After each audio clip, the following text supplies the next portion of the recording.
अस्सलाम वालेकुम। इस वीडियो में बात करेंगे सिस्टोइड मैकुलर एडीमा की। अब सिस्टोइड मैकुलर एडीमा को हमने काफ़ी डिजीज़ की कॉम्प्लिकेशन में पढ़ा था। सिस्टोइड मैकुलर एडीमा होता है क्या? Basically it is a collection of fluid in the outer plexiform layer and the inner nuclear layer of the retina centred around the fovea. हमें पता है रेटिना के सेंटर में क्या होता है? मैकुला, और मैकुला के सेंटर में क्या होता है? फोविया। फोविया आपकी विजन के साथ साथ उसकी जो कंट्रास्ट की एबिलिटी है वो हमारे फोविया से ही बेसिकली आती है, जो हमारी विजन की कंट्रास्ट और जो शार्पनेस हमको मिल रही होती है। तो होता क्या है बेसिकली यहाँ पे होता है, अगर हम रेटिना की लेयर्स के पास दोबारा जाएं, जो हमारी इनर न्यूक्लियर लेयर है और जो आउटर प्लेक्सीफॉर्म लेयर है। Inner nuclear layer contains bipolar cells and amacrine cells. Basically इन दो लेयर्स में आउटर साइनेप्टिक लेयर दिखाई हुई है। आउटर साइनेप्टिक लेयर का नाम है आउटर प्लेक्सीफॉर्म लेयर, एक और नाम उसका यही है।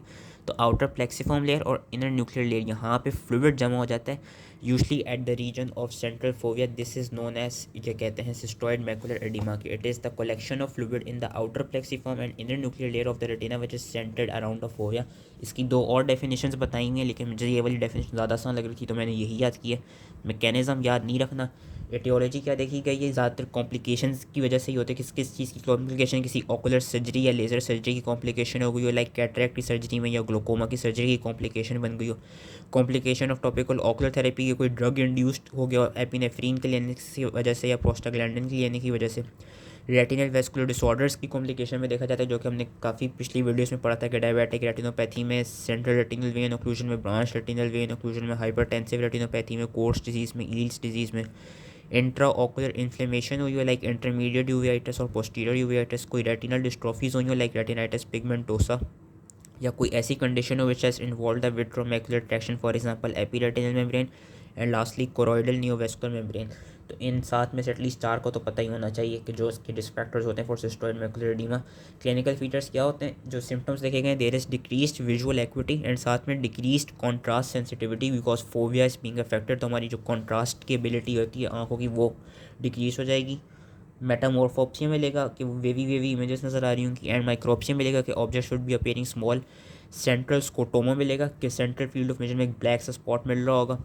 विजुअल एक्विटी रिड्यूस्ड होगी। साइंस में डायरेक्ट ऑप्थेल्मोस्कोपी या स्लिट लैम्प बायो माइक्रोस्कोपी में हमें क्या नज़र आता है? Loss of foveal depression, loss of foveal control and loss of foveal reflex, thickening of the macular area with multiple cystoid spaces. Multiple cystoid spaces इसलिए बननी होगी क्योंकि the fluid is being accommodated in your outer plexiform and inner nuclear layer.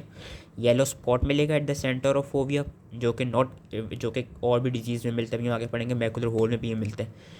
जो चीज़ BCQ के लिहाज से याद रखनी है वो याद रखनी है कि टिपिकल हनी कॉम्ब अपीयरेंस मिलती है हमें मैकुला की, और इसकी जो कॉम्प्लिकेशन देखी गई है कि long standing cystoid macular oedema it leads to formation of lamellar macular hole, ये इसकी कॉम्प्लिकेशन देखी गई है।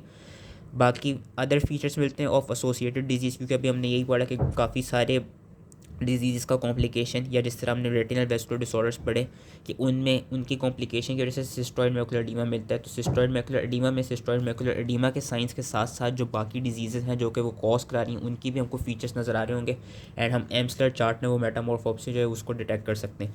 इन्वेस्टिगेशन हम दो कराते हैं, fluorescent angiography and OCT of fundus. Fluorescent angiography में याद रखना है अगेन फॉर BCQ कि हमको अपीयरेंस जो नज़र आती है वो फ्लावर पेटल अपीयरेंस नज़र आती है। ट्रीटमेंट इसकी किस तरह की गई है कि ट्रीटमेंट में वही है कि जो पॉजिटिव फैक्टर है, जिस तरह डायबिटिक रेटिनोपैथी अगर हो रही है तो उस चीज़ को ट्रीट किया जाए। अगर ड्रग इंड्यूस्ड है तो उन ड्रग्स को स्टॉप कर दिया जाए। Before any intraocular surgery, pre operatively and post operatively topical anti prostaglandin drops अगर दे दी जाए तो उससे जो ऑकरेंस होती है सिस्टोइड मैकुलर एडीमा की वो प्रिवेंट की जा सकती है, लाइक कीटोरोलैक दे दें या नेपेफिनेक दे दें। अगर इन्फ्लेमेशन प्रेजेंट है तो हम कोर्टिकोस्टेरॉइड्स दे सकते हैं, टॉपिकल भी या सिस्टेमिक भी, और क्या कहते हैं systemic carbonic anhydrase inhibitors they can also treat cystoid macular oedema. So that was all related to this video, hope इसके समझ में आ गई हो, एंड थैंक यू।